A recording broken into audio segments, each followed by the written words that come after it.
Hi, welcome to all. ಮತ್ತೊಮ್ಮೆ ಸ್ವಾಗತ ನನ್ನ ಯೂಟ್ಯೂಬ್ ಚಾನಲ್ ಆದ ಲೈಫ್ ಬಿಯಾಂಡ್ ಸ್ಕ್ರಬ್ಸ್ಗೆ. ನಾನು ಈ ಕಳೆದ ವಿಡಿಯೋದಲ್ಲಿ ದುಬೈ ಹಾಗೂ ಇತರ ಅರೇಬಿಕ್ ದೇಶಗಳಲ್ಲಿ ಹೇಗೆ ನರ್ಸಿಂಗ್ ಕೆಲಸ ಪಡೆಯುವುದು ಅಂತ ನಾನು ತಿಳಿಸಿಕೊಟ್ಟಿದ್ದೆ. ಅದೆಲ್ಲ ನಿಮಗೆ ಉಪಯೋಗ ಇದೆ ಅಂತ ನಾನು ಭಾವಿಸ್ತೇನೆ. ಸೊ ಈ ವಿಡಿಯೋದಲ್ಲಿ ನನ್ನ ಜರ್ನಿ ಇಂಗ್ಲೀಷ್ ಕಂಟ್ರಿಗಳಿಗೆ ಹೇಗಿತ್ತು ಅಂತ ತಿಳಿಸಿಕೊಡ್ತೇನೆ. ಹಾಗೂ ಈಗ ಈ ವಿಡಿಯೋದಲ್ಲಿ ಇಂಗ್ಲೀಷ್ ಕಂಟ್ರಿಗಳಿಗೆ ಯಾವುದೆಲ್ಲ ಎಕ್ಸಾಮ್ಸ್ ಬರೆಯಬೇಕು, ಏನೆಲ್ಲ ಎಕ್ಸಾಮ್ಸ್ಗಳು ಅಗತ್ಯ ಬೀಳುತ್ತೆ ಅಂತ ನಾನು ತಿಳಿಪಡಿಸಲು ಇಷ್ಟಪಡ್ತೇನೆ.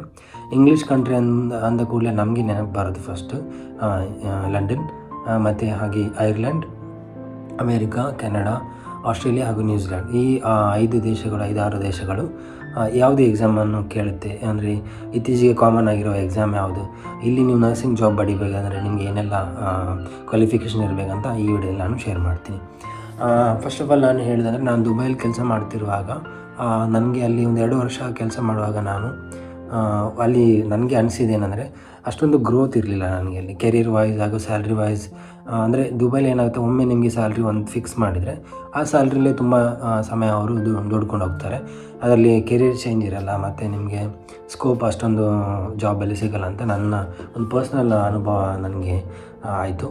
ಅದಕ್ಕೋಸ್ಕರ ನಾನೇನು ಮಾಡಿದೆ, ಮುಂದಿನ ಯೋಜನೆ ಏನಂತಂದರೆ, ನನಗೆ ಇಂಗ್ಲೀಷ್ ಕಂಟ್ರಿ ಅದು ಯಾವುದಾದ್ರೂ ಲಂಡನ್ ಅಥವಾ ಐರ್ಲ್ಯಾಂಡ್, ಅಮೇರಿಕಾ, ಹೀಗೆ ಈ ದೇಶಗಳಲ್ಲಿ ನಾನು ಮೂವ್ ಆಗುವಂತ ನಾನು ಯೋಚನೆ ಮಾಡಿದೆ. ಬಟ್ ಅದು ಮೂವ್ ಆಗುವ ಯೋಚನೆ ಮಾಡಿದರೆ ಸಹ ನನಗೆ ಅಲ್ಲಿ ಪ್ರಾಬ್ಲಮ್ ಅಂದರೆ ತುಂಬ ಡ್ಯೂರೇಷನ್ ತೊಗೊಳ್ಳೋದು ಬೇಡ. ಅಂದರೆ ಅತಿ ಶೀಘ್ರವಾಗಿ ಅಥವಾ ಅತಿ ಆದಷ್ಟು ಬೇಗ ಪ್ರೊಸೆಸ್ ಮುಗಿಸ್ಕೊಂಡು, ಯಾವುದು ಕಮ್ಮಿ ಪ್ರೊಸೆಸ್ ಆಗಿ ಎಷ್ಟು ಬೇಗ ನಾವು ತಲುಪಬಹುದು ಅಂತ ನಾನು ಯೋಚನೆ ಮಾಡಿದಾಗ ನನಗೆ ನೆನಪಿಗೆ ಬಂದಿದ್ದು ಇಂಗ್ಲೆಂಡ್ ಹಾಗೂ ಐರ್ಲ್ಯಾಂಡ್. ಯಾಕಂದರೆ ಈ 2 ದೇಶಗಳು ತುಂಬ ಕಮ್ಮಿ ಡಾಕ್ಯುಮೆಂಟೇಷನ್ ಕೇಳ್ತವೆ. ಹಾಗೆ ಈ 2 ದೇಶಗಳಲ್ಲಿ ಅತಿ ಬೇಗನೆ ಜಾಬ್ ಆಪರ್ಚುನಿಟಿ ನಿಮಗೆ ಸಿಗ್ತದೆ. ಅಂದರೆ ವೀಸಾ ಆಗಿರ್ಬೋದು, ಮತ್ತು ಅಲ್ಲಿಂದ ಇಂಟರ್ವ್ಯೂಸ್ ಆಗಿರ್ಬೋದು. ಸೊ ಅದಕ್ಕೋಸ್ಕರ ನಾನು ನನ್ನ ಪ್ರಯತ್ನ ಸ್ಟಾರ್ಟ್ ಮಾಡಿದೆ. ಸೊ ಮೊದಲಿಗೆ ನಾನು ನನ್ನ ಪ್ರಯತ್ನ ಹೇಗಿತ್ತು, ಹಾಗೆ ಎಕ್ಸಾಮ್ಸ್ ಯಾವುದೆಲ್ಲ ಬರೀಬೇಕು ಅಂತ ನಾನು ಕಾಮನ್ ಆಗಿ ನಿಮಗೆ ಹೇಳ್ಕೊಡ್ತೇನೆ. ಫಸ್ಟ್ ಆಫ್ ಆಲ್, ಈ ಇಂಗ್ಲೀಷ್ ಕಂಟ್ರಿಗೆ ನೀವು ಬರಬೇಕಾದ್ರೆ ಫಸ್ಟ್ ಆಫ್ ಆಲ್ ನೀವು ಇಂಗ್ಲೀಷ್ ಚೆನ್ನಾಗಿ ಮಾತಾಡಬೇಕು. ಇಂಗ್ಲೀಷಲ್ಲಿ ಅಂದರೆ ನಿಮ್ಮದು ಖಾಲಿ ಸ್ಪೋಕನ್ ಇಂಗ್ಲೀಷ್ ಅಲ್ಲ, ರೀಡಿಂಗ್ ಇಂಗ್ಲೀಷ್ ಅಥವಾ ಲಿಸ್ನಿಂಗ್ ಇಂಗ್ಲೀಷ್ ಈ ಥರ ಒಂದು ನಿಮಗೆ ಕರೆಕ್ಟಾಗಿ ಒಂದು ಸ್ಟ್ರಾಂಗ್ ಬ್ಯಾಕ್ಗ್ರೌಂಡ್ ಇಂಗ್ಲೀಷಲ್ಲಿ ಇದ್ದರೆ, ಅಥವಾ ಸ್ಟ್ರಾಂಗ್ ಇಲ್ಲದರೂ ಸಹ ನೀವು ಕಲಿತು ಬರೆಯೋದಾದರೆ ಇದು ದೊಡ್ಡ ಟಾಸ್ಕ್ ಏನಲ್ಲ. ಸೊ ಮೊದಲಿಗೆ ನನ್ನ ಪ್ರಿಪ್ರೇಷನ್ ಹೇಗಿತ್ತು ಅಂದರೆ, ನಾನು ಇಂಗ್ಲೀಷಲ್ಲಿ ಸ್ವಲ್ಪ ಚೆನ್ನಾಗಿ ನಂದು ಹಿಡಿತಾ ಇತ್ತು. ಹಾಗಂತ ನಾನು ಇಂಗ್ಲೀಷ್ ಪ್ರಾಕ್ಟೀಸ್ ಮಾಡಬೇಕಾದ್ರೆ 2 ಎಕ್ಸಾಮ್ಸ್ ಈ ದೇಶಗಳಿಗೆ ನಾವು ಅಪ್ಲೈ ಮಾಡಬೇಕಾಗುತ್ತೆ. ಅಂದರೆ 2 ಎಕ್ಸಾಮಲ್ಲಿ ಯಾವುದಾದ್ರು ಒಂದು ಎಕ್ಸಾಮ್ ನೀವು ಬರೀಬೋದು. ಆ 2 ಎಕ್ಸಾಮ್ಗಳು ಯಾವುದಂದರೆ, ಫಸ್ಟ್ ಆಫ್ ಆಲ್ ನಮಗೆ ನೆನಪಿಗೆ ಬರೋದು IELTS ಮತ್ತು OET ಅಂತ. ಸೊ ಈ 2 ಎಕ್ಸಾಮ್ಗಳಲ್ಲಿ ನಾವು ಯಾವುದಾದ್ರು ಒಂದು ಎಕ್ಸಾಮ್ ತೊಗೊಂಡು ಅದನ್ನು ಕ್ಲಿಯರ್ ಮಾಡಿದರೆ ನಮಗೆ ಇಂಗ್ಲೀಷ್ ಕಂಟ್ರಿಗಳಿಗೆ ಈಸಿಯಾಗಿ ಹೋಗ್ಬೋದು. ಸೊ ಈ ಎಕ್ಸಾಮ್ ಪ್ರಿಪ್ರೇಷನ್ಸ್ ಹೇಗಿರುತ್ತೆ, ಮತ್ತು ಈ ಎಕ್ಸಾಮ್ಗಳಲ್ಲಿ ನಿಮ್ಗೆ ಏನೆಲ್ಲ ಕೇಳ್ತಾರೆ, ಮತ್ತು ಎಷ್ಟು ಸ್ಕೋರ್ ನೀವು ಪಡಿಬೇಕು ಅನ್ನೋದು ನಾನು ಈ ವಿಡಿಯೋದಲ್ಲಿ ನಿಮಗೆ ಡೀಟೇಲಾಗಿ ಹೇಳ್ಕೊಡ್ತೀನಿ. ಫಸ್ಟ್ ಆಫ್ ಆಲ್, ತುಂಬ ಜನಕ್ಕೆ ಈ ಎಕ್ಸಾಮ್ ಬಗ್ಗೆ ನಿಮಗೆ ಗೊತ್ತಿದೆ ಇಲ್ಲ, ನನಗೆ ಗೊತ್ತಿಲ್ಲ. ಬಟ್ ನರ್ಸಿಂಗಲ್ಲಿ ಅಂದರೆ ಹೆಲ್ತ್ ಕೇರ್ ಪ್ರೊಫೆಷನಲ್ಲಿ ಯಾರೆಲ್ಲ ವರ್ಕ್ ಮಾಡ್ತಾರೆ ಅವ್ರಿಗೆ ಈ ಎಕ್ಸಾಮ್ಗಳ ಬಗ್ಗೆ ಸರಿಯಾದ ಮಾಹಿತಿ ಇರುತ್ತೆ. ಮತ್ತು ಸ್ಪೆಷಲಿ OET ಅಂತ ಹೇಳಬೇಕಾದ್ರೆ, ಇದು ಸ್ಪೆಷಲಿ ಹೆಲ್ತ್ ಕೇರ್ ಡಿಪಾರ್ಟ್ಮೆಂಟಲ್ಲಿ ಅಂದರೆ ಹೆಲ್ತ್ ಕೇರ್ ಪ್ರೊಫೆಷನಲ್ಲಿ ಕೆಲಸ ಮಾಡುವವರಿಗೆ ಈ ಎಕ್ಸಾಮ್ ಬಗ್ಗೆ ತುಂಬ ನಾಲೆಜ್ ಇರುತ್ತೆ ಅಂತ ನಾನು ಅಂದ್ಕೊಳ್ತೀನಿ. ಮತ್ತು ಇನ್ನೊಂದು ಹೇಳ್ಬೇಕಂದ್ರೆ IELTS. ಸೊ ನಾನು ಮೊದಲಿಗೆ ನಾನು IELTS ಬಗ್ಗೆ ಹೇಳ್ತೀನಿ. IELTS ಅಂತಂದರೆ ಅದೊಂದು ಇಂಟರ್ನ್ಯಾಷನಲ್ ಲ್ಯಾಂಗ್ವೇಜ್ ಟೆಸ್ಟ್. ಅದು ಫುಲ್ ಫಾರ್ಮ್ ಬಂದುಬಿಟ್ಟು ಅದು international English language testing system ಅಂತ ಕರೀತಾರೆ. ಅದನ್ನು ಶಾರ್ಟ್ ಫಾರ್ಮ್ ಆಗಿ ನಾವು IELTS ಅಂತ ಕರಿತೀವಿ. ಮತ್ತು ಇನ್ನೊಂದು ಈ ಕಡೆ ಎಕ್ಸಾಮ್ ಇರೋದು OET ಅಂತಾರೆ, ಒಕ್ಯುಪೇಷನಲ್ ಇಂಗ್ಲೀಷ್ ಟೆಸ್ಟ್ ಅಂತ.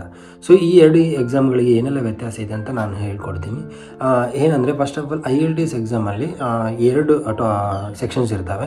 ಆ 2 ಸೆಕ್ಷನ್ ಅಂದರೆ, ಒಂದು ಅಕಾಡೆಮಿಕ್ ಮತ್ತು ಇನ್ನೊಂದು ಜನರಲ್. ಸೊ ಈ ಅಕಾಡೆಮಿಕ್ ಟೆಸ್ಟ್ ಅಂತ ಹೇಳೋದು, ಅದು ಯಾರು ವರ್ಕ್ ವೀಸಾ ನೋಡ್ತಾ ಇದ್ದಾರೆ, ಅಂದರೆ ಯಾರಿಗೆ ಜಾಬ್ ಆಪರ್ಚುನಿಟಿ ನೋಡ್ತಾ ಇದ್ದಾರೆ, ಅವರು ಈ ಅಕಾಡೆಮಿಕ್ ಇಂಗ್ಲೀಷ್ ತೊಗೊಳ್ಬೇಕು. ಮತ್ತು ಇನ್ನು ಯಾರು ಸ್ಟಡಿಗೆ ಪರ್ಪಸ್ಸಿಗೆ ಬೇರೆ ಕಂಟ್ರಿಗಳಿಗೆ ಮೂವ್ ಆಗ್ತಾರೆ, ಅಂದರೆ ಇಂಗ್ಲೀಷ್ ಕಂಟ್ರಿಗಳಿಗೆ ಮೂವ್ ಆಗ್ತಾರೆ, ಅವರು ಜನರಲ್ IELTS ತೊಗೊಳ್ಬೇಕು. ಸೊ ಇನ್ನೊಂದು ವಿಷಯ ಏನಂದರೆ, IELTS ಕಂಪ್ಲೀಟ್ಲಿ ಬೇಸ್ಡ್, ಅಂದರೆ ಅದು ಸ್ವಲ್ಪ ಗ್ರಾಮ್ಯಾಟಿಕ್ ಆಗಿ ಕೇಳ್ತಾರೆ ಕ್ವಶನ್ಸ್ ಎಲ್ಲ. ಈ IELTSಲ್ಲಿ 4 ಮಾಡ್ಯೂಲ್ಸ್ ಬರುತ್ತೆ. 4 ಮಾಡ್ಯೂಲ್ಸ್ ಅದು ಯಾವುದು ಅಂತಂದರೆ, ಮೊದಲಿಗೆ reading, listening, speaking and writing. So ಈ 4 ಮಾಡ್ಯೂಲ್ಗಳಲ್ಲಿ ನಿಮಗೆ ಸ್ಕೋರಿಂಗ್ ಸಿಸ್ಟಮ್ ಇರುತ್ತೆ. ಆ ಸ್ಕೋರಿಂಗ್ ಸಿಸ್ಟಮ್ ಹೇಗೆ ಅಂತಂದರೆ 10 is a maximum score. So ನಿಮಗೆ ಮಿನಿಮಮ್ ಸ್ಕೋರ್ ಲೆವೆಲ್ ಇರುತ್ತೆ. ಅದು ಹೇಗೆ ಅಂದರೆ 7 ಔಟ್ ಆಫ್ 10 ನೀವು ಬರಬೇಕು.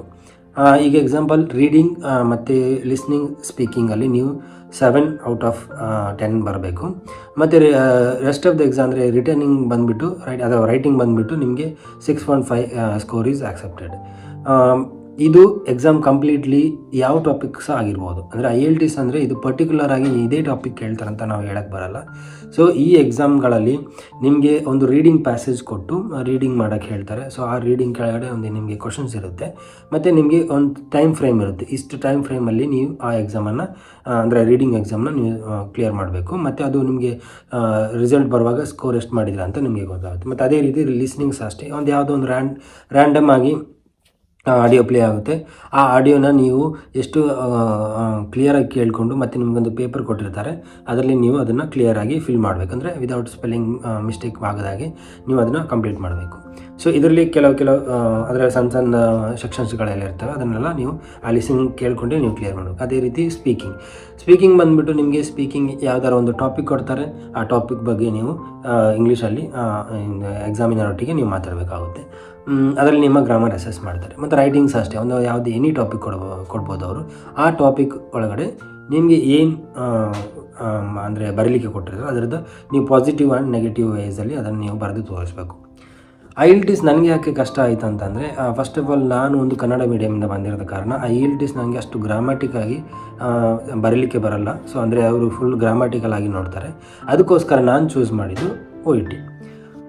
ಈ IELTS ಅನ್ನೋದು ಇನ್ನೊಂದು ಹೆಲ್ಪ್ಫುಲ್ ಆಗೋದು ಯಾರಿಗೆ ಅಂತಂದರೆ, ಯಾರು ಬೇಸಿಕ್ಕಿಂದ ಅಂದರೆ ಇಂಗ್ಲೀಷ್ ಮೀಡಿಯಮಿಂದ ಬಂದಿರ್ತಾರೆ ಅವರಿಗೆ ತುಂಬ ಈಸಿ ಆಗುತ್ತೆ. ಬಿಕಾಸ್ ಅವ್ರಿಗೆ ಎಲ್ಲ ರೀತಿ ಗ್ರಾಮರ್ ವೇರಿಯೇಷನ್ಸ್ ಗೊತ್ತಿರುತ್ತೆ, ಮಾತಾಡಲಿಕ್ಕಾಗಲಿ, ಓದಲಿಕ್ಕಾಗಲಿ ಮತ್ತು ಬರೀಲಿಕ್ಕಾಗಲಿ. ಸೊ ಅದರಿಂದ ಯಾರು ಇಂಗ್ಲೀಷ್ ಮೀಡಿಯಮಿಂದ ಬಂದಿದ್ದಾರೆ ಅಥವಾ ಯಾರಿಗೆ ಇಂಗ್ಲೀಷ್ ನಾಲೆಜ್ ಜಾಸ್ತಿ ಇದೆ ಅವರು IELTS ಎಕ್ಸಾಮ್ ಬರಿಬೋದು. ಮತ್ತು ಯಾರಿಗೆ ಇಂಗ್ಲೀಷ್ ಅಷ್ಟಾಗಿ ಗೊತ್ತಿಲ್ಲ ಅಥವಾ ಅಂದರೆ ಅಷ್ಟಾಗಿ ಗ್ರಾಮ್ಯಾಟಿಕಲ್ ಆಗಿ ಗೊತ್ತಿಲ್ಲ ಅಂತ ನಾನು ಹೇಳ್ಬೋದು, ಅವ್ರು ಏನು ಮಾಡೋದು, ಈ OET ಎಕ್ಸಾಮ್ನ ನೀವು ಚೂಸ್ ಮಾಡ್ಬೋದು. ಸೊ OET ಬಗ್ಗೆ ನಾನು ಹೇಳಬೇಕಂತಂದರೆ, OET exam specially designed for health care professional. So health care professional ಅಂದರೆ ಯಾರೆಲ್ಲ ಬರ್ತಾರೆ, ಡಾಕ್ಟರ್ಸ್, ನರ್ಸಸ್, ಎಕ್ಸ್ರೇ ಟೆಕ್ನಿಷಿಯನ್ ಹಾಗೂ ಲ್ಯಾಬ್ ಟೆಕ್ನಿಷಿಯನ್ ಹಾಗೂ ಈ ಥರ ಹೆಲ್ತ್ ಕೇರ್ ಪ್ರೊಫೆಷ್ನಲ್ಲು ಅವರು ಇಂಗ್ಲೀಷ್ ಕಂಟ್ರಿಯಲ್ಲಿ ವರ್ಕ್ ಮಾಡಬೇಕಂದ್ರೆ ಈ OET ಅನ್ನೋ ಎಕ್ಸಾಮನ್ನು ಬರೀಬೇಕು. ಈ OET ಎಕ್ಸಾಮ್ ಏನಂತಂದರೆ, ಅದೇ ನಾನು ಆಗಲೇ ಹೇಳಿದಾಗೆ ಒಕ್ಯುಪೇಷನಲ್ ಇಂಗ್ಲೀಷ್ ಟೆಸ್ಟ್ ಅಂತ.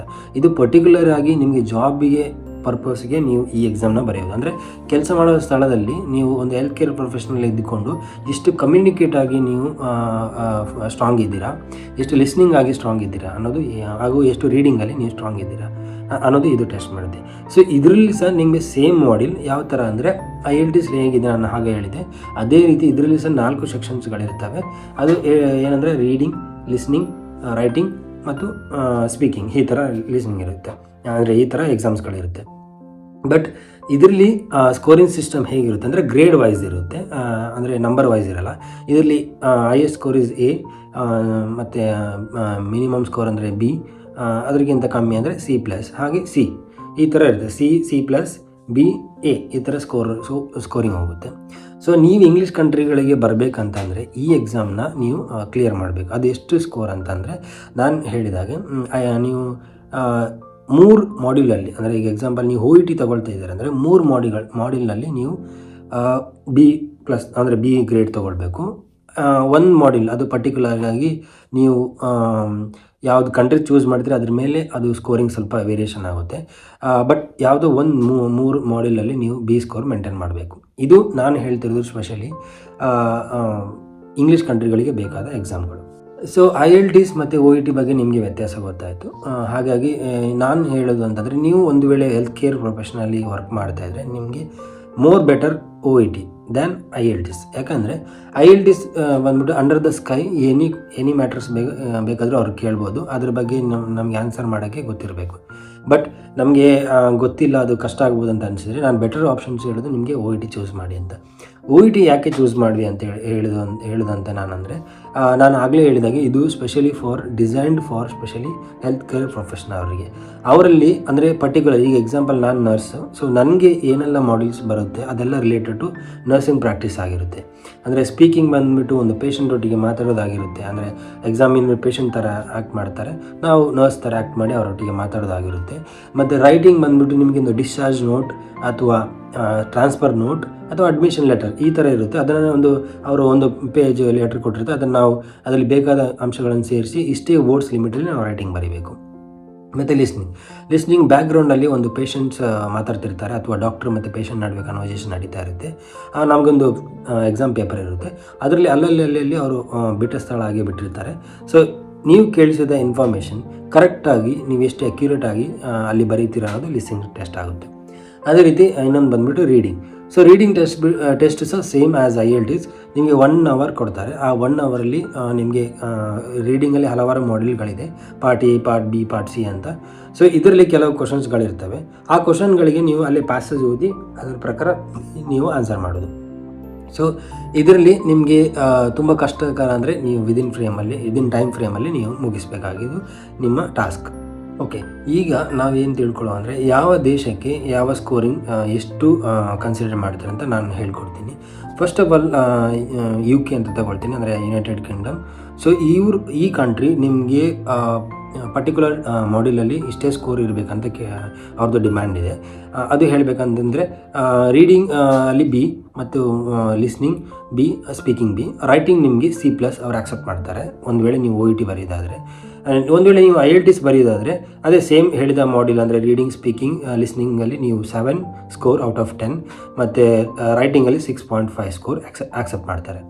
ಬಟ್ ಇನ್ನೊಂದು ಬೆಟರ್ ಆಪ್ಷನ್ಸ್ ನಿಮಗೆ ಏನಿರೋದು ಅಂದರೆ UKಗೆ ಹೋಗಬೇಕಾದ್ರೆ ನಿಮಗೆ ಒಂದು ಮೋರ್ ಬೆನಿಫಿಟ್ ಆಪ್ಷನ್ ಅಂತ ನಾನು ಹೇಳ್ಬೋದು ಸ್ಟೂಡೆಂಟ್ಸ್ಗಳು, ಅಂದರೆ ಯಾರು ವರ್ಕಿಗೆ ನೋಡ್ತಾರೆ ಅವರಿಗೆ.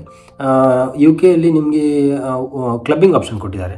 ಕ್ಲಬ್ಬಿಂಗ್ ಆಪ್ಷನ್ ಏನಂತ ಹೇಳಿದರೆ, ನಾನು IELTS ಅಥವಾ OET ಎಕ್ಸಾಮನ್ನು ನೀವು 2 ಸಿಟ್ಟಿಂಗ್ ಎಕ್ಸಾಮ್ ಅಂದರೆ ನೀವು ಅದನ್ನು ಕ್ಲಬ್ ಮಾಡ್ಬೋದು. ಅಂದರೆ ಈಗ ಎಕ್ಸಾಂಪಲ್ IELTS ಹಾಗೂ OET ಒಂದು ತಿಂಗಳಲ್ಲಿ 2 ಸತಿ ಏನೋ ನಡೀತದೆ. IELTS ಎವ್ರಿ ಮಂತಲ್ಲಿ ಎವ್ರಿ ಟೈಮ್ ಅಂದರೆ ಲೈಕ್ 15 days ಒಮ್ಮೆ ಆ ಥರ ಏನೋ ಇದೆ, ನನಗೆ ಎಕ್ಸಾಕ್ಟಾಗಿ ಗೊತ್ತಿಲ್ಲ. ಬಟ್ OET ಬಂದುಬಿಟ್ಟು ಪ್ರತಿ month every first and last Saturday ನಿಮಗೆ ಎಕ್ಸಾಮ್ ಕಂಡಕ್ಟ್ ಮಾಡ್ತಾರೆ. ಸೊ ಅದು ಎವ್ರಿ ಮಂತ್ ಇರುತ್ತೆ. ನಿಮಗೆ ಬೇಕಾದಾಗ ನೀವು ಪ್ರಿಪೇರ್ ಆಗಿ ಬುಕ್ ಮಾಡಿಕೊಂಡು ನೀವು ಎಕ್ಸಾಮ್ ಕೊಡ್ಬೋದು. ಸೊ ಈ ಕ್ಲಬ್ಬಿಂಗ್ ಆಪ್ಷನ್ ಏನಂತಂದರೆ, ನೀವು ಫಸ್ಟ್ ಎಕ್ಸಾಮ್ ಬರೆದಿದ್ರೆ ಅದರಲ್ಲಿ ನಿಮಗೆ ಲಿಸ್ನಿಂಗ್, ರೀಡಿಂಗ್ B ಬಂದಿದೆ, ಮತ್ತು ರೈಟಿಂಗ್ ಮತ್ತು ಸ್ಪೀಕಿಂಗ್ ನಿಮಗೆ C+ ಬಂದಿದೆ ಅಂತಂದರೆ, ನೀವು ನೆಕ್ಸ್ಟ್ ಎಕ್ಸಾಮ್ ಕೂತ್ಕೊಳ್ಳುವಾಗ ಈ ಫಸ್ಟ್ ಬಂದಿರೋ ಎಕ್ಸಾಮನ್ನು ನೀವು C+ ಮೇಂಟೈನ್ ಮಾಡಿ. ಅಂದರೆ ರೀಡಿಂಗ್ ಮತ್ತು ಲಿಸ್ನಿಂಗ್ ನೀವು ಆಲ್ರೆಡಿ B ಬಂದಿರ್ತೀರ, ಅದನ್ನು C+ ಸ್ಕೋರ್ ಮೇಂಟೈನ್ ಮಾಡಬೇಕು. ಮತ್ತು ಇದು ಆಲ್ರೆಡಿ ಯಾವ್ದು C+ ಇದೆ ಅದನ್ನು ನೀವು ಅಪ್ಗ್ರೇಡ್ ಮಾಡ್ಕೋಬೇಕು. ಅಂದರೆ C+ಇಂದ Bಗೆ ಮಾಡ್ಕೊಂಡ್ರೆ ಆ 2 ಎಕ್ಸಾಮನ್ನು ನೀವು ಕ್ಲಬ್ ಮಾಡ್ಬೋದು. ಅದೇ ರೀತಿ IELTS ಅಷ್ಟೇ ಕ್ಲಬ್ಬಿಂಗ್ ಮಾಡೋ ಆಪ್ಷನ್ ನಿಮಗೆ ಇರೋದು 1 year ಟೈಮ್ ಇರುತ್ತೆ. ಅಂದರೆ ಫಸ್ಟ್ ಎಕ್ಸಾಮಿಂದ ಇನ್ನೊಂದು ಎಕ್ಸಾಮ್ ನೀವು ಕ್ಲಬ್ ಮಾಡುವ ಎಕ್ಸಾಮ್ಗೆ ಮಿನಿಮಮ್ 1 year ಒಳಗಡೆ ಅದು ಇದ್ದರೆ ನಿಮಗೆ ಕ್ಲಬ್ ಮಾಡುವ ಆಪ್ಷನ್ಸ್ ಇದೆ. ನೆಕ್ಸ್ಟ್ ನಾವು ನೋಡೋದಾದರೆ ಐರ್ಲೆಂಡ್. ಈ ದೇಶದಲ್ಲಿ ಹೇಗೆ ಅಂದರೆ ಇವರು ಸಹ ಇಂಗ್ಲೀಷ್ ಎಕ್ಸಾಮ್ ಅಂತ ಇದೆ, OET ಅಥವಾ IELTS ಕನ್ಸಿಡರ್ ಮಾಡ್ತಾರೆ. ಬಟ್ ಇವರು ಒಂದು ಡ್ರಾಬ್ಯಾಕ್ ಅಂತಂದರೆ ಇವರು ಕ್ಲಬ್ಬಿಂಗ್ ಆಪ್ಷನ್ ಕೊಟ್ಟಿಲ್ಲ. ಓಕೆ, ಬಟ್ ಇನ್ನೊಂದು ಆಪ್ಷನ್ ಅಂತಂದರೆ ಇವ್ರು ಏನು ಕೊಟ್ಟಿದ್ದಾರೆ ಅಂದರೆ ಎನಿ 3 ಮಾಡ್ಯೂಲ್ B ಇರಬೇಕು, any 1 module C+ is accepted in OET. ಅಥವಾ IELTSಲಿ any 3 module 7 out of 10, any 1 module is 6.5 out of 10 ಅವ್ರು ಆಕ್ಸೆಪ್ಟ್ ಮಾಡ್ತಾರೆ. ಅಂದರೆ ಸಿಂಗಲ್ ಸಿಟ್ಟಿಂಗಲ್ಲಿ ನೀವು ಸ್ಕೋರ್ ಮಾಡಬೇಕಾಗುತ್ತೆ. ಸೊ ನಿಮ್ಗೆ ಯಾವುದೋ ಒಂದು ಟಾಪಿಕ್ ಕಷ್ಟ ಆಗಿದ್ದರೆ ಆ ಟಾಪಿಕ್ C+ ಬಂದರೆ ಟೆನ್ಷನ್ ಇಲ್ಲ. ಬಟ್ ಉಳಿದ 3 ಟಾಪಿಕ್ಗಳಲ್ಲಿ ನೀವು B ಅಥವಾ IELTSಲ್ಲಿ 7 ಮೇಂಟೈನ್ ಮಾಡಿದ್ರೆ ನೀವು ಐರ್ಲೆಂಡ್ ದೇಶಕ್ಕೆ ವೇಕೆನ್ಸಿ ಹುಡ್ಕೊಂಡು ಬರ್ಬೋದು. ಓಕೆ, ನಾವು ಈಗ ಐರ್ಲೆಂಡ್ ಮತ್ತು UK ದೇಶಗಳು ಎಷ್ಟು ಸ್ಕೋರಿಂಗ್ ಕೇಳ್ತೇವೆ ಅಂತ ತಿಳ್ಕೊಂಡ್ವಿ. ಅದೇ ರೀತಿ ನಾವು ಉಳಿದ ದೇಶಗಳ ಬಗ್ಗೆ ತಿಳ್ಕೊಳ್ಳೋಣ. ಉಳಿದ ದೇಶಗಳಂದರೆ ನನಗೆ ನೆನಪು ಬರೋದು ಅಮೆರಿಕ, ಕೆನಡಾ ಹಾಗೂ ಆಸ್ಟ್ರೇಲಿಯಾ, ನ್ಯೂಜಿಲ್ಯಾಂಡ್. ಅಮೆರಿಕ ಮತ್ತು ಕೆನಡಾ ದೇಶಗಳು ಸ್ಪೀಕಿಂಗಲ್ಲಿ ನೀವು ಒಂದು ವೇಳೆ OET ಬರೆಯೋದಾದರೆ B, ಉಳಿದ ಮಾಡ್ಯೂಲ್ಗಳು C+ ಮೇಂಟೈನ್ ಮಾಡಬೇಕು. ಒಂದು ವೇಳೆ ನೀವು IELTS ಬರೆಯೋದಾದರೆ ಸ್ಪೀಕಿಂಗಲ್ಲಿ 7, ಉಳಿದ ಮಾಡ್ಯೂಲ್ಗಳಲ್ಲಿ ನೀವು 6.5ನ ಮಿನಿಮಮ್ ಸ್ಕೋರ್ ನೀವು ಪಡಿಬೇಕು. ಸೊ ಇದೊಂದು ಮೇಜರ್ ಹೆಲ್ಪ್, ಯಾಕಂದರೆ ಉಳಿದ ಮಾಡ್ಯೂಲ್ಗಳು ತುಂಬ ಕಮ್ಮಿ ಸ್ಕೋರ್ ಅಂದರೆ ನಿಮಗೆ ಓಕೆ ಇದು ಈಸಿ, ಅಂದರೆ ನಾರ್ಮಲ್ ಪ್ರಾಕ್ಟೀಸ್ ಮಾಡಿ ನೀವು ಕೊಡ್ಬೋದು. ಸ್ಪೀಕಿಂಗಲ್ಲಿ ಎಲ್ಲರೂ ಈಸಿಯಾಗಿ ಇಂಪ್ರೂವ್ ಆಗ್ತಾರೆ ಅಂತ ನಾನು ಅಂದ್ಕೊಳ್ತೀನಿ. ಮತ್ತು ಇನ್ನೆರಡು ದೇಶಗಳಾದರೆ ಆಸ್ಟ್ರೇಲಿಯಾ ಮತ್ತು ನ್ಯೂಜಿಲ್ಯಾಂಡ್. ಈ ಎರಡು ದೇಶಗಳು ಸಹ ಅವರು ಆಸ್ಟ್ರೇಲಿಯಾವರು 4B ಕೇಳಿದ್ದಾರೆ. 4 ಮಾಡೆಲಲ್ಲಿ ಒಂದು ವೇಳೆ ನೀವು OET ಬರೆದಿದ್ದರೆ B ಸ್ಕೋರ್ ಇರಬೇಕು, ಒಂದು ವೇಳೆ IELTS ಬರೆದಿದ್ದರೆ 7 ಇರಬೇಕು. ಬಟ್ ನಿಮಗೆ ಕ್ಲಬ್ಬಿಂಗ್ ಆಪ್ಷನ್ ಕೊಟ್ಟಿದ್ದಾರೆ. ಅಂದರೆ ಒಂದು ಎಕ್ಸಾಮ್ ಬರೆದು 2B ಮಾಡಿಕೊಂಡು ಇನ್ನೊಂದು 2B ಮಾಡಿಕೊಂಡು ನೀವು 2 ಸಿಟ್ಟಿಂಗಲ್ಲಿ ಕೂತ್ಕೋಬೋದು. ಮತ್ತು ನ್ಯೂಜಿಲ್ಯಾಂಡ್ ಅವರು ಸಹ 4 ಕೇಳಿದ್ದಾರೆ. B ಈಚ್ ಮಾಡೆಲ್ B ಇರಬೇಕು, ಅಥವಾ IELTS ಬರೆದಿದ್ದಾರೆ ಈಚ್ ಮಾಡೆಲ್ 7 ಇರಬೇಕು. ಬಟ್ ಇವರು ಏನು ಮಾಡಿದ್ದಾರೆ, ನ್ಯೂಜಿಲ್ಯಾಂಡ್ ಅವರು 3 ಸಿಟ್ಟಿಂಗ್ ಕೊಟ್ಟಿದ್ದಾರೆ. ಅಂದರೆ 3 ಎಕ್ಸಾಮ್ನ ನೀವು ಕ್ಲಬ್ ಮಾಡಿ ಜಾಯಿನ್ ಮಾಡ್ಬೋದು. ಒಂದು ಎಕ್ಸಾಮ್ ಅಲ್ಲಿ ಇಷ್ಟು ಸ್ಕೋರ್ ಬಂದಿದ್ದರೆ ಇನ್ನೊಂದು 2 ಎಕ್ಸಾಮಲ್ಲಿ ಯಾವುದಲ್ಲಿ ಬಂದಿಲ್ಲ ನೀವು ಅದನ್ನು ಸ್ಕೋರ್ ಅಪ್ಗ್ರೇಡ್ ಮಾಡಿಕೊಂಡು ನೀವು ಸಬ್ಮಿಟ್ ಮಾಡ್ಬೋದು. ಬಟ್ ನ್ಯೂಜಿಲ್ಯಾಂಡಿಗೆ ಇನ್ನೊಂದು ಬೆನಿಫಿಟ್ ಏನಂದರೆ ಸಿಂಗಲ್ ಎಕ್ಸಾಮ್ ತೊಗೊಳ್ಬೋದು. ಯಾಕಂದರೆ ನಾನು ಆಗ ಹೇಳಿದಂಗೆ ಐರ್ಲೆಂಡ್, UK ಮತ್ತು ಉಳಿದ ದೇಶಗಳು ಒಂದೇ ಸಿಟ್ಟಿಂಗಲ್ಲಿ ನೀವು ಈವನ್ ಸ್ಕೋರ್ ಕಮ್ಮಿ ಇದ್ದರೂ ಅಥವಾ ಸ್ಕೋರ್ ಜಾಸ್ತಿ ಇದ್ದರೂ ನೀವು 4 ಟೆಸ್ಟ್ ತೊಗೊಳ್ಳೇಬೇಕು ನೀವು ಎಲಿಜಿಬಲ್ ಆಗಬೇಕಾದ್ರೆ. ಬಟ್ ಐರ್ಲೆಂಡ್ ಅವರು ಏನು ಮಾಡಿದ್ದಾರೆ ಅಂದರೆ, ಈಗ ನೀವು ಒಂದು ಎಕ್ಸಾಂಪಲ್ಲಿ 2 ಮಾಡೆಲಲ್ಲಿ ಪರ್ಟಿಕ್ಯುಲರ್ ಆಗಿ B ಗ್ರೇಡ್ ಬಂದಿದ್ದೀರಾ ಅಥವಾ 7 ಬಂದಿದ್ದೀರಾ, ಇನ್ನೆರಡು ಮಾಡೆಲ್ಗಳಷ್ಟೇ ನೀವು ಕ್ಲಿಯರ್ ಮಾಡಬೇಕು. ಆ ಮಾಡೆಲ್ಗಳನ್ನು ನೀವು ಸಪ್ರೇಟಾಗಿ ಎಕ್ಸಾಮ್ಗೆ ಕೂತ್ಕೋಬೋದು. ಇದೊಂದು ನ್ಯೂಜಿಲ್ಯಾಂಡ್ ಕಂಟ್ರಿಯಿಂದ ಒಂದು ಒಳ್ಳೆಯ ಆಪರ್ಚುನಿಟಿ ಅಂತ ನಾನು ಭಾವಿಸ್ತೀನಿ. ಸೊ ಇಷ್ಟೆಲ್ಲ ಎಕ್ಸಾಮ್ಗಳು ಕನ್ಸಿಡರ್ ಮಾಡ್ತಾರೆ. ಬಟ್ ಯಾಕೆ ಡಿಫ್ರೆನ್ಸ್ ಬೀಳುತ್ತೆ UK ಮತ್ತು ಐರ್ಲೆಂಡ್ಗೆ ಅಂದರೆ, UK ಮತ್ತು ಐರ್ಲೆಂಡ್ಗಳು ಫರ್ದರ್ ಏನು ಎಕ್ಸಾಮ್ಸ್ ಕೇಳಲ್ಲ. ನಿಮಗೆ ಲ್ಯಾಂಗ್ವೇಜ್ ಎಕ್ಸಾಮ್ ಬಂದಾದಮೇಲೆ ಕೆಲವು ಡಾಕ್ಯುಮೆಂಟ್ಸ್ ಮಾತ್ರ ಇರುತ್ತೆ. ಆ ಡಾಕ್ಯುಮೆಂಟ್ಸ್ ನೀವು ಕಂಪ್ಲೀಟ್ ಮಾಡಿದ್ರೆ ನಿಮಗೆ ವೇಕೆನ್ಸಿ ಕ್ರಿಯೇಟ್ ಆಗುತ್ತೆ ಮತ್ತು ಇಂಟರ್ವ್ಯೂ ಅಟೆಂಡ್ ಮಾಡಿ ನೀವು ಆ ದೇಶಗಳಿಗೆ ಜಾಬನ್ನು ಪಡ್ಕೊಂಡು ಬರ್ಬೋದು. ಅಂದರೆ ನರ್ಸಿಂಗ್ ಆಗಿರ್ಬೋದು ಅಥವಾ ಬೇರೆ ಹೆಲ್ತ್ ಕೇರ್ ಪ್ರೊಫೆಷನ್ ಆಗಿರ್ಬೋದು. ಬಟ್ ನಾನು ಉಳಿದ 4 ದೇಶಗಳು ಯಾವುದಂದರೆ ಅಮೇರಿಕ, ಕೆನಡಾ, ನ್ಯೂಜಿಲ್ಯಾಂಡ್ ಹಾಗೂ ಆಸ್ಟ್ರೇಲಿಯಾ, ಈ ಎಕ್ಸಾಮ್ಗಳು ಬರೀ OET ಕೇಳಲ್ಲ ಅಥವಾ ಬರೀ IELTS ಕೇಳಲ್ಲ. ಇದು ಅವ್ರದ್ದೇ ಆದ ಬೇರೆ ಎಕ್ಸಾಮ್ಸ್ಗಳಿದೆ. ಎಕ್ಸಾಂಪಲ್ ಹೇಳ್ಬೇಕಾದ್ರೆ ನಾನು ಅಮೇರಿಕ ಮತ್ತು ಕೆನಡಾ ಅವರು NCLEX RN ಎಕ್ಸಾಮ್ ಅಂತ ಕೇಳ್ತಾರೆ. ಅದೇ ರೀತಿ ನಿಮಗೆ ಆಸ್ಟ್ರೇಲಿಯಾ ಮತ್ತು ನ್ಯೂಜಿಲ್ಯಾಂಡ್ಗಳು ಈ OET ಎಕ್ಸಾಮ್ ಅಥವಾ IELTS ಎಕ್ಸಾಮ್ ಆದಮೇಲೆ ಅವ್ರದ್ದೇ ಒಂದು ಕೋರ್ಸ್ಗಳಿರ್ತವೆ. ಅದೊಂದು 6 ಮಂತು ಅಥವಾ 1 ಇಯರ್ ಪೋಸ್ಟ್ ಗ್ರ್ಯಾಜುಯೇಷನ್ ಅಂತ ಕೋರ್ಸ್ ಇರ್ತವೆ. ಅದು ನೀವು ಇಂಡಿಯಾದಲ್ಲಿ ಇದ್ದುಕೊಂಡೇ ಅದು ಆಕ್ಸೆಪ್ಟ್ ಮಾಡಿ, ಅಂದರೆ ಅದಕ್ಕೆ ಪೇ ಮಾಡಿ ನೀವು ಜಾಬ್ಗೆ ಜಾಯ್ನ್ ಆಗುವಂಥದ್ದು ಈ ಥರ ಇರುತ್ತೆ. ಬಟ್ ಇದು ಒಂದು ಲಾಂಗ್ ಪ್ರೊಸೆಸ್ ಆಗುತ್ತೆ. ಅಮೇರಿಕ, ಕೆನಡಾ ವೀಸಾಕ್ಕೆ ತುಂಬ ವೆಯ್ಟ್ ಮಾಡಬೇಕಾಗುತ್ತೆ. ಮತ್ತು ಆಸ್ಟ್ರೇಲಿಯಾ, ನ್ಯೂಜಿಲ್ಯಾಂಡ್ ಸಹ ತುಂಬ ವೀಸಾದೆಲ್ಲ ತುಂಬ ಡಾಕ್ಯುಮೆಂಟ್ಸ್ ಎಲ್ಲ ತುಂಬ ಲಾಂಗ್ ಪ್ರೊಸೆಸ್ ತಗೊಳುತ್ತೆ. ಸೊ ಅದಕ್ಕೆಲ್ಲ ಈ 4 ದೇಶಗಳಿಗೆ ಕಂಪೇರ್ ಮಾಡಿದರೆ ನಿಮಗೆ ಬೆಸ್ಟ್ ಆಪ್ಷನ್ ಐರ್ಲೆಂಡ್ ಮತ್ತು UK is a best option. ಯಾಕಂದರೆ UK ಅಂದರೆ ತುಂಬ ಫಾಸ್ಟ್ ಇದೆ. ಅಂದರೆ ಒಮ್ಮೆ ನೀವು OET ಪಾಸ್ ಮಾಡಿದ್ರೆ ನಿಮಗೆ ಇಂಟರ್ವ್ಯೂ ಕ್ರಿಯೇಟ್ ಆದರೆ ವಿದಿನ್ 2 to 3 ಮಂತ್ಸಲ್ಲಿ ಅಥವಾ ಮ್ಯಾಕ್ಸಿಮಮ್ 4 ಮಂತ್ಸಲ್ಲಿ ನೀವು ಫ್ಲೈ ಆಗ್ಬೋದು. ಐರ್ಲೆಂಡ್ ಸಹ ಅಷ್ಟೇ, ಮ್ಯಾಕ್ಸಿಮಮ್ 6 ಮಂತ್ ಒಳಗಡೆ ನೀವು ಫ್ಲೈ ಆಗ್ಬೋದು. ನಾನು ಪ್ರೊಸೆಸ್ ಸ್ಟಾರ್ಟ್ ಮಾಡಿದ್ದು, ನಂದು ಎಕ್ಸಾಮ್ ಕ್ಲಿಯರ್ ಆಗಿದ್ದು ಜನವರಿ, ಫೆಬ್ರವರಿ ಆ ಟೈಮಲ್ಲಿ. ನನಗೆ ಇಂಟರ್ವ್ಯೂ ಸಿಕ್ಕಿದ್ದು ಫೆಬ್ರವರಿ, ನನಗೆ ಇಮಿಡಿಯೇಟಾಗಿ ಇಂಟರ್ವ್ಯೂ ಸಿಕ್ಕಿದ್ದು ದುಬೈಲಿದ್ದಾಗಲೇ. ಬಟ್ ನನಗೆ ಅಲ್ಲಿಂದ ದುಬೈಯಿಂದ ಬರಬೇಕಾದ್ರೆ ನನಗೆ ಸ್ವಲ್ಪ ರಿಸೈನ್ ಕೊಟ್ಟೆಲ್ಲ ಬರಬೇಕಾದ್ರೆ ಲೇಟ್ ಆಯಿತು. ಹಾಗೆ ನನಗೆ ಪ್ರೊಸೆಸ್ 6 ಮಂತ್ ತೊಗೊಳ್ತು. ಬಟ್ ಇಲ್ಲದ್ರೆ ಎಕ್ಸಾಕ್ಟಾಗಿ ಸ್ಟಾರ್ಟ್ ಮಾಡಿದರೆ ಅಥವಾ ಎಕ್ಸಾಕ್ಟಾಗಿ ನಾನು ಸಮಯ ಕೌಂಟ್ ಮಾಡಿದರೆ ನಾನು ಮೇಯಲ್ಲಿ ಎಕ್ಸಾಕ್ಟಾಗಿ ನಾನು ಪ್ರೊಸೆಸ್ ಸ್ಟಾರ್ಟ್ ಮಾಡಿದ್ದು. ಸೊ ಬೈ ಸೆಪ್ಟೆಂಬರ್ ನಾನು ಐರ್ಲೆಂಡ್ಗೆ ರೀಚ್ ಆದೆ. ಸೊ ಈ ವಿಡಿಯೋದಲ್ಲಿ ನಿಮಗೆ ಯಾವುದೆಲ್ಲ ಟೆಸ್ಟ್ ಬರೀಬೇಕು, ಎಷ್ಟು ಸ್ಕೋರಿಂಗ್ ಅಂತ ನೀವು ತಿಳ್ಕೊಂಡ್ರಿ. ಸೊ ಮುಂದಿನ ವಿಡಿಯೋದಲ್ಲಿ ನಾನು ಹೇಗೆ ಕೆಲಸ ಸೆಲೆಕ್ಟ್ ಆಗುತ್ತೆ, ಏನೆಲ್ಲ ಡಾಕ್ಯುಮೆಂಟೇಷನ್ ಬೇಕು, ಹಾಗೂ ಎಷ್ಟು ಸ್ಯಾಲ್ರಿ, ಏನೆಲ್ಲ ಸ್ಯಾಲ್ರಿ ಅಂದರೆ ಯಾವ ರೀತಿ ಸ್ಯಾಲ್ರಿ ಸೆಟ್ ಆಗುತ್ತೆ, ಯಾವ ರೀತಿ ಇರುತ್ತೆ ಅಂತ ಮುಂದಿನ ವಿಡಿಯೋದಲ್ಲಿ ನಾನು ಎಕ್ಸ್ಪ್ಲೇನ್ ಮಾಡ್ತೀನಿ. ಈ ವಿಡಿಯೋ ನಿಮಗೆ ಇಷ್ಟ ಆಗಿದ್ದರೆ ಹಾಗೂ ಉಪಯುಕ್ತ ಅನಿಸಿದರೆ ಖಂಡಿತವಾಗಿ ನನ್ನ ಚಾನಲನ್ನು ಸಬ್ಸ್ಕ್ರೈಬ್ ಮಾಡಿ. ಹಾಗೂ ನಿಮ್ಮ ಫ್ರೆಂಡ್ಸ್ ಯಾರಾದರೂ ಈ ಫೀಲ್ಡಲ್ಲಿ ಇದ್ದಾರೆ, ಹೆಲ್ತ್ ಕೇರ್ ಫೀಲ್ಡಲ್ಲಿದ್ದಾರೆ, ನರ್ಸ್ ಅಥವಾ ಯಾವುದೇ ಇನ್ನೊಂದು ಫೀಲ್ಡಲ್ಲಿದ್ದರೆ ಖಂಡಿತವಾಗ್ಲಿ ಈ ವಿಡಿಯೋ ರೆಫರ್ ಮಾಡಿ. ಅವರಿಗೆ ಯಾವುದೋ ಒಂದು ಹೆಲ್ಪ್ ಆಗ್ಬೋದು. ಸೊ ಈ ವಿಡಿಯೋದಲ್ಲಿ ನೀವು ಸಾಕಷ್ಟು ಮಾಹಿತಿಗಳನ್ನು ತಿಳ್ಕೊಂಡ್ರಿ. ಹಾಗೂ ಮುಂದಿನ ಹೆಚ್ಚಿನ ಮಾಹಿತಿಗಳಿಗೆ ನನ್ನ ಚಾನಲ್ ಸಬ್ಸ್ಕ್ರೈಬ್ ಮಾಡಿ ಹಾಗೂ ನಿಮ್ಮ ಫ್ರೆಂಡ್ಸ್ಗಳಿಗೆ ರೆಫರ್ ಮಾಡಿ. ಇನ್ನೂ ಹೆಚ್ಚಿನ ಮಾಹಿತಿಗಳು ಇನ್ನು ಮುಂದಿನ ವಿಡಿಯೋದಲ್ಲಿ ಬರ್ತವೆ. ಅಲ್ಲಿ ತನಕ ಎಲ್ಲರಿಗೂ ಧನ್ಯವಾದಗಳು.